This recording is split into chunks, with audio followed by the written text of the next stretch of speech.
La vidéo d'aujourd'hui abordera deux sujets qui se rejoignent en partie, la sécurité et les transports. Michel Thirier, tu es tête de liste. Pourquoi avoir décidé de relier dans cette vidéo le thème de la sécurité, qui fait partie de tes priorités de début de mandat, et celui des transports? Au fil de nos rencontres avec les habitants, nous avons pris conscience que l'insécurité routière concerne de nombreux quartiers. Quelques exemples: non-respect des limitations de vitesse et des stops, des virages qui sont parfois coupés à gauche. D'autres exemples: les enfants qui rentrent de l'école ou jouant devant les pas de porte qui risquent d'être renversés. Les personnes âgées ou handicapées peuvent aussi tomber en voulant éviter les véhicules. Il était donc naturel de rapprocher ces deux sujets. Et pour améliorer la sécurité routière, nous prendrons la tâche de spécialistes locaux en la matière, car le sujet est complexe et il ne s'agit surtout pas de résoudre la problématique d'un quartier en créant des difficultés ailleurs. Des solutions existent en termes de plans de circulation, de signalétique, de zonage piéton protégé bien entendu, de trottoirs ou de places de stationnement alternées obligeant à rouler au pas. Mais il ne faut pas oublier également d'agir sur les comportements. Notre objectif sera d'obtenir le label Village Prudent. Nous démontrerons aux représentants du conseil départemental les risques engendrés par le maintien de la D40 dans la traversée du village, afin de les convaincre de la nécessité d'une déviation. Et nous étudierons aussi la possibilité de créer un deuxième arrêt de bus avec la région, qui est l'autorité compétente, et son vice-président en charge des transports, Jean-Luc Gibelin, qui n'est autre qu'un de mes collègues directeurs d'hôpital, car les nouveaux lotissements sont éloignés de l'arrêt actuel et le parcours n'est pas très sûr pour les enfants. Et comme sur chaque thème, il y aura un référent sécurité au sein du conseil municipal. La route du Canyon est largement utilisée par les Tresserrains et Tresserrinques, et même plébiscitée par Waze lorsque la nationale est chargée en période de vacances. Elle est souvent abîmée, et le panneau trou en formation trône au début de la route. Pensez-vous pouvoir résoudre ce problème? Bien que très fréquentée et reliant deux communes, la route du Canyon est une voie communale dont l'entretien incombe évidemment à la commune. Il est difficile de faire de gros travaux d'aménagement avec les finances du village. Nous essaierons donc d'obtenir une qualification en route départementale, même si pour le moment nos premiers contacts ne nous rendent pas très optimistes. Ta réponse m'amène à la question suivante. Les rues de Tresserre sont aussi en mauvais état. Quelle sera ta méthode pour débuter leur rénovation? Tu as raison, il y a des travaux à faire.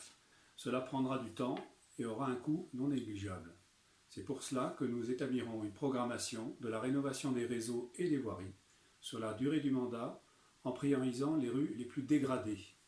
Et je compte profiter de l'implantation de la fibre pour étayer notre dossier sur l'état des réseaux et démontrer ainsi donc le bien fondé de nos demandes de financement. Quand on parle transport, on visualise immédiatement la difficulté pour aller à Perpignan avec le bus. Peux-tu nous exposer ce que vous avez prévu? En effet, la ligne de bus sur la départementale pour aller vers Perpignan ou vers le Boulou et les plages est tout de même à 3 km de Tresserre. Et même si la marche à pied, on le sait, est bonne pour la santé, c'est quand même galère de devoir faire ce chemin à pied ou en vélo quand on a un horaire à respecter, sans compter que la route n'est pas très sûre. Nous mettrons en place donc une navette de jonction avec la ligne NIO, disponible sur certains créneaux horaires, voire à la demande, et créerons une zone de stationnement intermodal pour les véhicules, éventuellement les vélos, en lien avec Bagnoul des Aspres. Comme nous l'avons précisé dans la vidéo sur la transition énergétique et écologique, nous encouragerons évidemment et faciliterons le covoiturage et l'autopartage par la mise en relation des habitants à partir du site de la mairie. Et enfin, au niveau de la communauté de communes des Aspres, je vais demander, avec d'autres maires, la mise en place d'un véritable plan de mobilité rurale, visant à offrir des solutions de mobilité pour tous, pour les jeunes, les actifs, les retraités, les personnes en situation d'insertion, les personnes en situation de handicap. Dans un autre domaine, les habitants de Tresserre se plaignent de nuisances sonores, des chiens qui aboient, les tondeuses en action dans le calme du dimanche après-midi, les regroupements des jeunes le soir après les habitations. Le maire actuel a souvent signalé dans le bulletin municipal. Pourrez-vous rendre Tresserre plus paisible? Quand on vit en collectivité, il est indispensable que chacun soit attentif aux autres. Les liens que nous créerons grâce à toutes les actions que nous avons déjà présentées dans nos vidéos, je pense par exemple en particulier à la propreté et l'embellissement du village, ou les activités festives seront porteurs de ce message. Mais un maire dispose aussi d'un pouvoir de police et peut user si nécessaire du rappel à l'ordre. C'est une réponse institutionnelle, simple, rapide et adaptée que j'utiliserai si besoin. Toujours sur le domaine de la sécurité, nous ferons mieux connaître les voisins vigilants.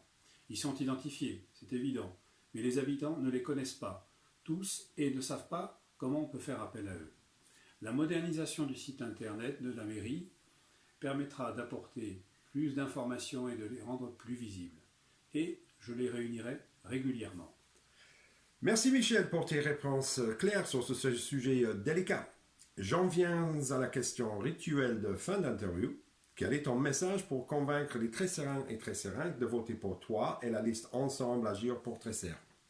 La question de la sécurité et celle des transports sont deux sujets primordiaux pour Tresserre. Faire le choix de notre liste, c'est se donner la chance de voir aboutir ces projets qui nécessitent une analyse approfondie, de la diplomatie pour faire accepter par tous les solutions retenues et un montage rigoureux de dossiers pour obtenir des aides financières et logistiques. Merci Michel, tu as su présenter avec méthode les problèmes à résoudre en matière de sécurité et en matière de transport et les actions concrètes du programme de l'équipe Ensemble Agir pour Tresserre. Pour nos internautes, cette vidéo était la dernière de la saison 1 de l'équipe Ensemble Agir pour Tresserre.